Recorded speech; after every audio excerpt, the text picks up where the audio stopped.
While we're just getting things set up, I might as well introduce myself. Good morning, everyone. My name's Chase Sherwell. I'm a research fellow here at the UQ Learning Lab. Thank you, Dylan. So thank you all for joining us today. In the following session, we'd like to share with you some of the stories about the research we've been doing here in the UQ Learning Lab. As Emery outlined, the science of learning brings together neuroscience, psychology, and education to explore questions about learning across the lifespan. Working in this multidisciplinary field means that we can investigate learning from the biological through to the behavioral and social level, doing so by integrating a range of methodologies and measures. The presentations this morning will highlight just some of the many ways in which we as a lab are investigating learning. Our researchers have a broad range of complementary experience and research backgrounds. The work of our team is highly collaborative and mutually informative.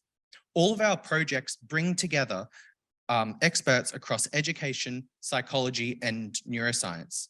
This exchange of ideas, perspectives, and viewpoints allows us to learn with and from one another. All the work we do has an application in mind.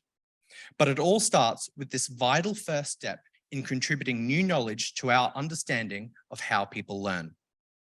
You will also hear in these presentations how important it is to have engagement from you, our partners. All of our projects require participation, feedback, and input from both students, teachers, and learning leaders in some capacity. This work is not possible without you.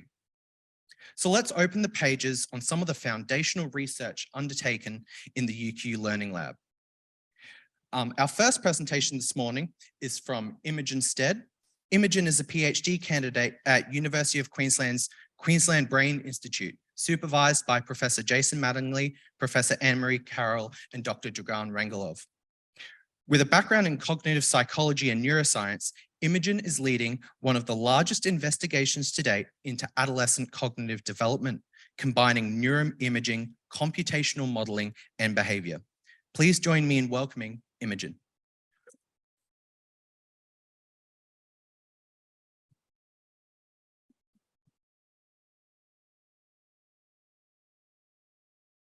Perfect. Right. Can you guys hear me okay? Perfect. All right, so thank you everyone for having me here today.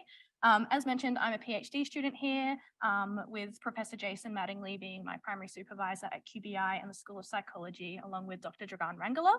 And of course, we have Professor Anne-Marie Carroll as a co-supervisor. And firstly, I just really wanted to thank her and the Learning Lab as they have provided immense support to me over the past few years, both mentally and with great advice, but also helping fund a research assistant, which has really helped out with the project this year. I also want to just start by acknowledging the traditional custodians of the land on which we assemble today, paying our respects to the elders past, present, and future.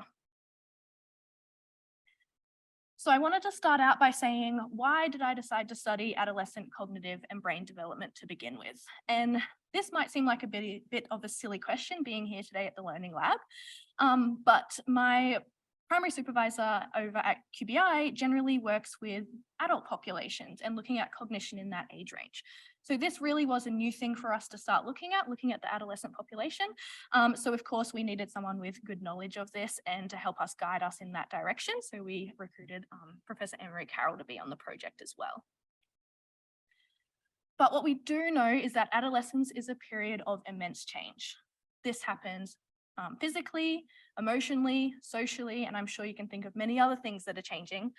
But we also know that the brain is undergoing immense change during this time, and often even into early adulthood.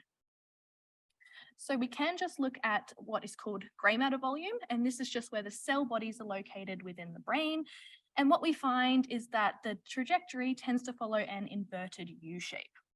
So brain grey matter volumes tends to peak at some point during adolescence and then decrease into adulthood. Now, higher order areas such as your prefrontal cortex tend to develop much later in adolescence and early adulthood. But there's also some other sensory regions, such as what I've circled here. This is just an example of some motor regions of the brain. They develop much earlier, often late childhood, they start to mature. We can also look at how the wiring of the brain changes across adolescence, and this is really a key topic at the moment. So in overall, what we find structurally and functionally is that white matter increases across adolescence. And this is because the communication tracks that we currently importantly use throughout adulthood tends to increase across adolescence and become strengthened. And different brain regions that communicate with each other, what we see is that this communication becomes much more efficient across adolescence. But we can take a step back and also look at what the literature says on adolescence at the moment. To begin with, there is a very strong focus on very specific populations, such as those with ADHD, autism spectrum disorder, and mental health conditions. Now, there is very good reason for this, as I'm sure you can all understand. Just as an example, mental health is one of the leading causes of illness amongst adolescents. And so there's good reason why there is a lot of research on this. But I think it is also really important to have a good, robust understanding of how different things develop in healthy adolescents to form this kind of baseline measure to begin with. And that's really what my project focuses on. There's also a strong focus on social and emotional development within the literature, and much less so on cognitive development. But within the cognitive domain specifically, there are very inconsistent results that are found. There's a lack of extensive age ranges assessed. So oftentimes literature will say, pick a group of 12-year-olds and compare their performance to adults. See there's a difference, but not really know much more than that. And there's also a heavy reliance on speed of responses and error rates in their measures. And now, as you can imagine, potentially as people age, they just get faster at doing tasks across a range of domains. Or maybe they get better at doing things because their motor control is better. And so what my project really aims to do is use something called computational modeling to understand the underlying cognitive processes and how information is processed in the brain.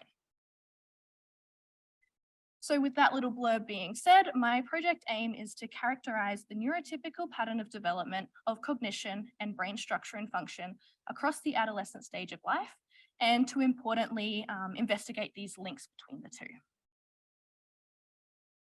So how do we do this? The first limitation we wanted to avoid was we wanted to try and get a relatively large sample size. And so the goal for my PhD is to find and recruit 252 adolescent participants between the ages of 13 and 19. And we wanted to really get equal numbers of each ranges, and as well as equal numbers of males and females. And I can excitedly say that what first seemed like a very over-ambitious goal, we are very close to the finish line. So what did participants actually do? Participants came in for 2 individual one-on-one sessions. The first session was a behavioural session in which we had participants complete a very brief IQ test. And this is just because we want to be able to control for differences in IQ, which are very expected. We also had participants do a number of self-report questionnaires. And importantly, we had participants do a number of cognitive tasks.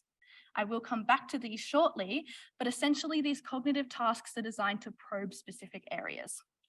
And the areas that we probe are attention, sensory processing, memory, inhibitory control, decision-making, and reward processing. And the way that we do this is coming back to those tasks. So we pick very, very specific tasks that have relied on over 50 years of experimental and laboratory research, and that have been designed to be very reliable and sensitive measures. And this is often through this computational approach. And they generally go beyond paper and pencil tests that we commonly see in psychological or educational settings. But this probably, as Steph mentioned, is a bunch of gobbledygook. And so I just wanted to make this a little bit more concrete for you guys by explaining just one of the tasks. So in this task here, participants just have to look at a fixation cross, and then a number of letters are briefly displayed in front of them. I cover the letters up with this visual mask, and then participants are just asked to report as many of the black letters that they can remember seeing while it was displayed in no particular order. So what we could do is we could look at how quickly they do this, or we could look at how many of the letters they get right. But instead, we use this computational modeling approach so that for every single participant, we can understand more in detail about different areas of cognition. We can understand their visual thresholds. We can understand their processing speed, their short-term memory capacity, their distractibility, and their attentional lateralization. And this is just whether participants pay more attention to one side of space versus the other.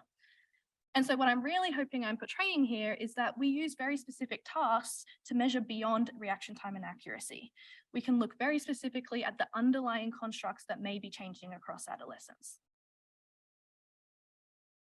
But we also had participants come back for session 2.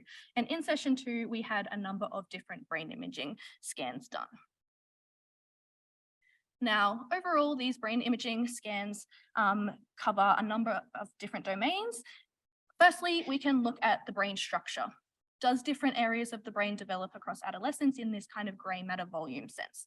So we can look at the overall brain here, or we can really focus on areas we think might be developing, such as I've mentioned, the prefrontal cortex. We can also look at the wiring of the brain and how this is changing across adolescence. Does the white matter of the brain change? Does the brain become more connected in certain ways? And lastly, we can look at brain function. Now, in this image here, you'll see the circles here just represent hubs of the brain or nodes.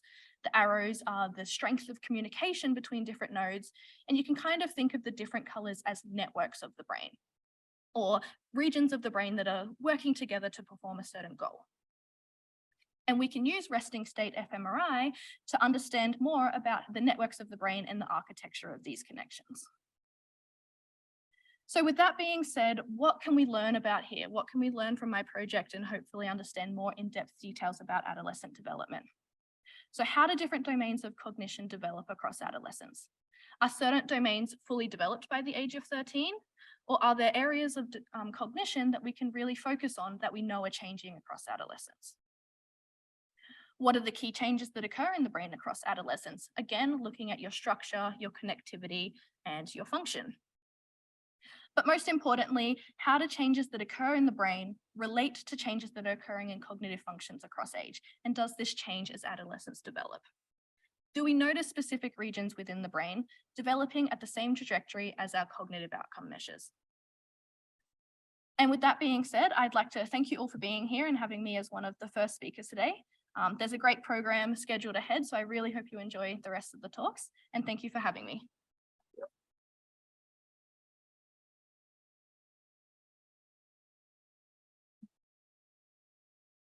Thank you very much, Imogen. So interesting.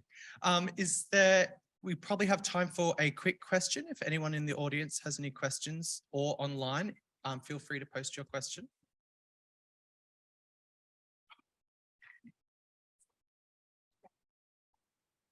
Just running the microphone up the back. Jason has a question. Imogen's laughing because I'm a supervisor on this project. I just wanted to ask Imogen, when do you think the results of the study will start to come out? I'm sure people in the audience are wondering, so you've set things up nicely, you've just about finished data collection. How long do you think we'll have to wait, the people here will have to wait before you start to get some preliminary results? Yeah, so I have a bunch of pipelines already set up. I'm just waiting to complete my final number before I dive deep into the analysis. But starting hopefully the new year, I will be diving into the analysis and writing my thesis in the next 6 months. So in the next 6 months. Awesome. Please join me in thanking Imogen again.